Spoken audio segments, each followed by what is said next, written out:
Hitman review, guys. Get right to it.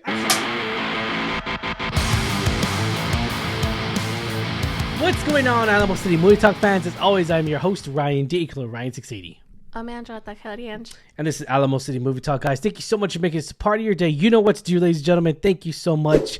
And let's get right to it. Talking here, the world of movies, guys. You know what to do. Like, share, subscribe to us. Hit that bell notification to Talking Movies with us. And as always, guys, put your comments down below. Let us know what you think of the film.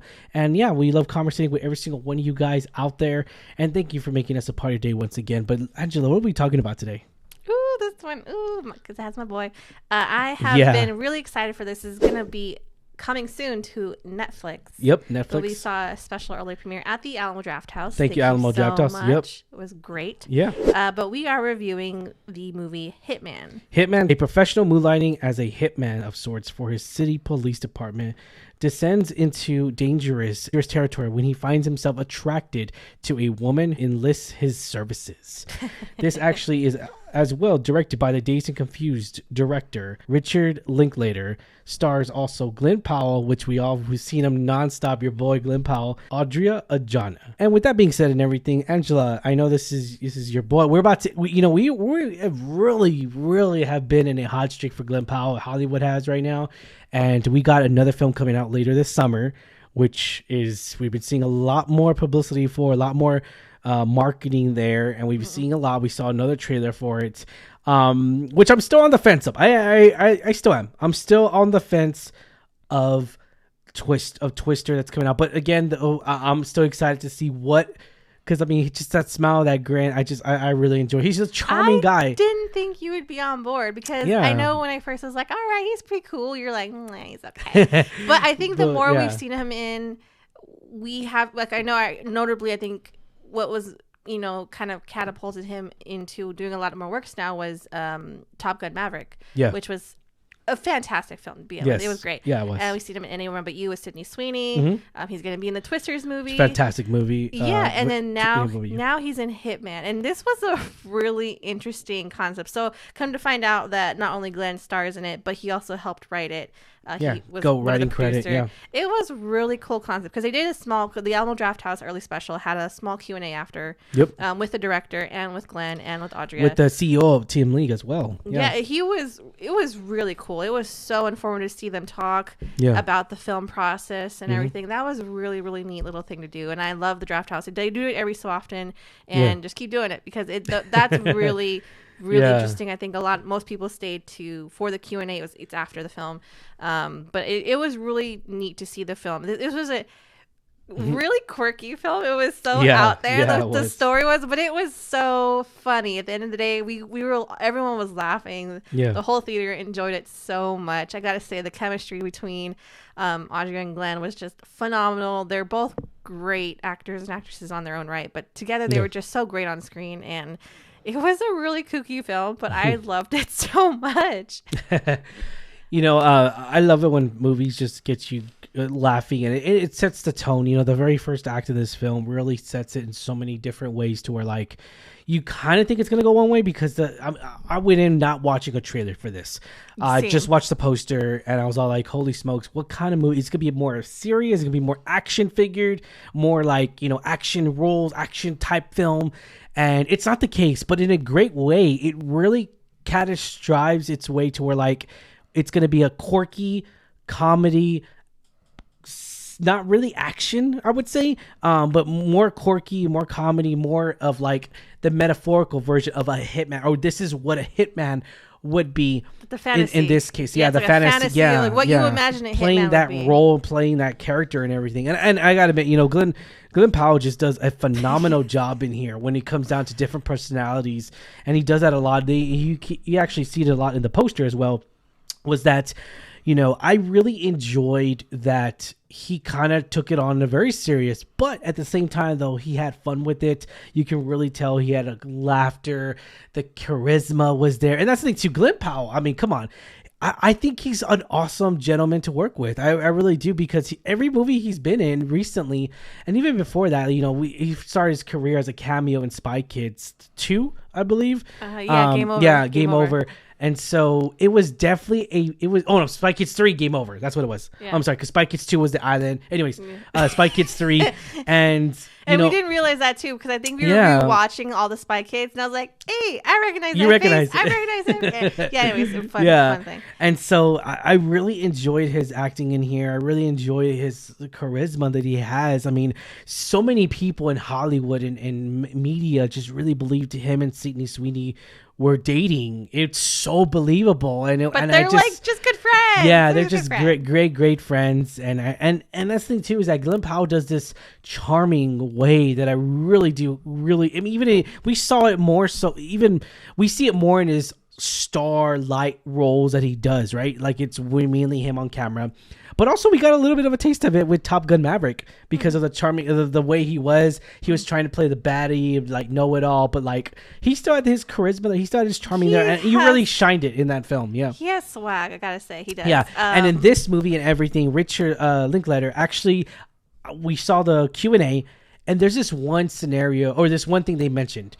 And it's a one scenario to where like, oh yeah, no, we were more focused on the writing part, and I was like, oh crap, I gotta act in it. Glenn Powell saying that I got to act as well, I have to perform, and so I really enjoyed that because one of the things I was gonna ask, and I was kind of hoping Tim would, but they answered it without even him asking, was the fact that did they cut anything out? Did they cut a personality out?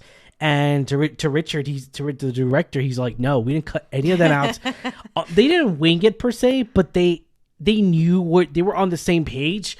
And I love that. It's like working with, a normal job on set. He and trusted I love, him too. So I think that Richard also mentioned like they, rehearsed to a certain point, but it wasn't like finalized like shooting. So sometimes like day of. Exactly. Glenn would be all full of makeup, like with this new character, and he would show the director like day of, and he'd be like, "You got this," and he's like, "Yeah." There's a lot of trust beyond there because they've worked together before, which I didn't know, which was really really cool thing to find out. So I thought like just the banter of like filming and what went into it, the process and everything, that was a really cool aspect to see. That really made me appreciate the film a lot more. Definitely. And it to begin with, if you don't get a chance to see it like this, it's totally fine. Yeah. But still see the movie. I gotta say, this was such a phenomenal, and I don't like to use this word, but it's such a kooky, fun film. Like it's so fun, and you could tell they had a lot of, like you say, fun making this. Yeah, it was very enjoyable. No, they did. But I gotta say, the story, like to see that it's loose, it's really based off an actual character. So the character is Gary Johnson. There's an actual Gary Johnson, an actual in real person who played this hitman, like for the FBI or for the police department. And, I was the FBI. Yeah, and unfortunately, he did pass away. The real Gary Johnson passed away in, I think they said 2022. Yeah, 2022. So unfortunately, he didn't get to see this film. But I think it was really cool to see that this was an actual person. Yeah, like it was good. Professor by day. Moonlighting as a hitman. And again, I feel like that this movie may not be for everybody, but at the same time, though, I kind of feel like it's a very charming film, and it'll charm your way to liking this movie, and to just really come off the heels of The Strangers Chapter 1. It's definitely a huge upgrade. It's definitely a huge difference there, and you can really tell. I mean, for the most part, I really get lost into Glenn Powell's performance in here, and I really did love it. Ariana too. She was Audrey. I'm sorry. Audrey was so great. I really did not see that coming. The outcome of this story. We're not going to mention spoilers. There's an outcome of this story that I really didn't see it unfold, and I love that because for one, it was very unpredictable, and you kind of don't know where it's going. You kind of do in a way, but then like it really like takes another turn of events to where it really like, oh my gosh, it's like crazy because like you kind of like. Because you're in this world of like hitman and like, because obviously Glenn Powell plays a hitman, you're like, you kind of like as an audience member, like what really is what's truth? Going on? What's what's the truth? Yeah, like can you trust that person? Can you? It's really cool to see. I think they did such a great job, and it just boils down to not just the actors and actresses, but the writing, the story. Like it was a really cool idea to run with. I think it was done very well. The screenplay, the writing was done very well, and obviously the actors brought it to stage or brought it to life. So I gotta say, overall, splendid job, you guys. Yeah, no, this was definitely a film to where like their chemistry was so well put together. Audrey and Glenn, they were both fantastic together, and I just enjoyed her as much as Glenn Powell, even though she doesn't really come into the middle part of the film, or the first act, of course, but even more so, like the one of the things I really did appreciate as well, and something I didn't even know was a thing, and we talked about that, or they talked about it on the Q&A, and we're like, what the hell? Like, what's an intimacy coach? I've heard of it. It's an intimacy coordinator. Oh, coordinator. So you have to have them on set now when there's like steamy scenes. But yeah, no, it's they kind of joked about it on set. I personally have never like seen in person, but I've heard that that's something that a lot of shows and TV movies now do. They have an intimacy coordinator. That's a job. That's a real job. But yeah, again, the banter was really cool to see the Q&A. If you guys have a chance to see this film in theaters, because it will be in theaters for a limited time. Yeah, will be a limited time at all the Alamo Draft Houses. It comes out theaters. Only Alamo Draft Houses next weekend. And then you'll get the official release date on Netflix on June 7th. But go see it in theaters. See it where movies should be made at. This. Yeah, go support this film. And I had a splendid time here. Especially at Alamo Draft House. Yeah. Oh, yeah. Definitely did. And this movie's so good. And yeah, but we'll leave it at that, guys. Was this fun we deserved? I'm going to say yes. Yeah. Rating 1 out of 10. Tell me the highest, Angela. I'm going to give this rating. Well, I couldn't stop laughing in the film. Even certain scenes. Like, again, it's a natural charisma of, like, both leads. You know, they each had their own moments that were so funny. And it didn't take a lot of effort. Like, their comedy is just so natural. So... yeah. I gotta say, the flow, the story, it was all enjoyable, it was all fun. So I'll give it a solid 8.5. Okay. All right. I'm gonna do this. I'm gonna do the same. I'm gonna do the same thing because I was really debating. I was like, you know what? Can this be a 9 for me? And now that I'm more think about it, I'm all like, it's so close to a 9. Oh, what the hell? I'll just 8.8. I guess I'll be at that. I don't know why. It's so close to a 9 to me. Again, we go back to where like this movie is very entertaining. I think the runtime, it flew by so much. I really thought this runtime was going to be a little bit longer than usual. Just came out for work. I was kind of and then like you kind of feel like that, like, oh god, it's a 2-hour movie pretty much. No. And then we're like, no, not the case whatsoever. It's very entertaining, and it just sucks because this is definitely one of those movies to where, like, I don't know about you guys, but put comments down below, but for me, you know, the thing that sucks about movies like this, Apple TV, like original films that are for streamings and Prime movies, the thing that sucks is that you will never be able to buy the physical copy. And I'm very upset about that because movies like this, I really collect a lot of movies, and really movies like this are just a treasure, because they are a treasure to where, like, it's a streaming film that's actually great. And Netflix doesn't really put out too many great streaming films. They really haven't been on a really good momentum right now. But, like, needless to say, though, regardless, though, I still am happy they're putting this in theaters.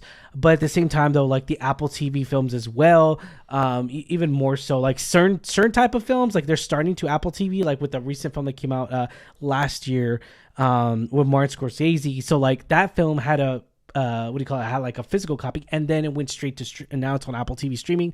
So like it definitely comes out to where, like, I really wish they would just be like, hey guys, by the way, you can own it for this price and for a limited time, and then once they're sold out, there's no more, and I'll be okay with that. I really would be. But that's just another streaming war in its own right and everything. Yeah, but and it's crazy to me because there's this one good scene to where, like, between him and her, and like Glenn Powell plays Ron, and he's playing Gary, and he's conflicted in a way to where, like, he doesn't know who he is at one point, and it almost makes me, it's not as out quirky comedy like Jim Carrey is, but it almost referenced it to me like it was like Me and Myself and Irene in a way, but less out there in the open, less Jim Carrey-ness comedy, which he's great at. But yeah, Jim Carrey has a lot of like physical comedy. So yes, he has, like, and he's like a lot of, and then way more. He has way more facial expression, which I love. I love Jim Carrey and The Mask and Me and Myself and Irene. Mm-hmm. But again, that comes down to where, like, it was just a very, very adult, quirky film, and this one's not the case whatsoever. I mean, I wouldn't say this is like a G film. This is definitely it's rated R. I'm sorry. I apologize. This is definitely so it is definitely close to that. We'll leave it at that. It's an adult film, but I will say though, I will think a lot of people will enjoy it. Like as kooky as it is, I think a lot of people are going to enjoy it. And I do hope, like I think you say, with what's coming out in the box office like next weekend and this weekend, I think it has a good running of making money. So I really hope people I hope so. do support this in theaters. Again, I think it's next week, May 24th. It should be coming out. Yep. And be sure to check it out, guys, at the all Alamo Drafthouses and limited theaters in your area. All right, guys, question is for you. What did y'all think of this film? Are you excited for it? Are you kind of like, we saw the early access to it, so let us know in the comments down below if you are excited to see this movie, or you're going to be like, nah, I'm just going to wait for Netflix June 7th. I'll be okay with that as well. If you are okay with that, that's by all means okay. That's fine. But go see it where a movie deserves to be seen, in a movie theater. And we'll leave it at that, guys. All right. Thank you so much for making this a part of your day. As always, I'm your host, Ryan D. Ryan680. And do not forget, guys, do not forget, like, share, subscribe. Have a good one, guys. See you at the movies. Latest.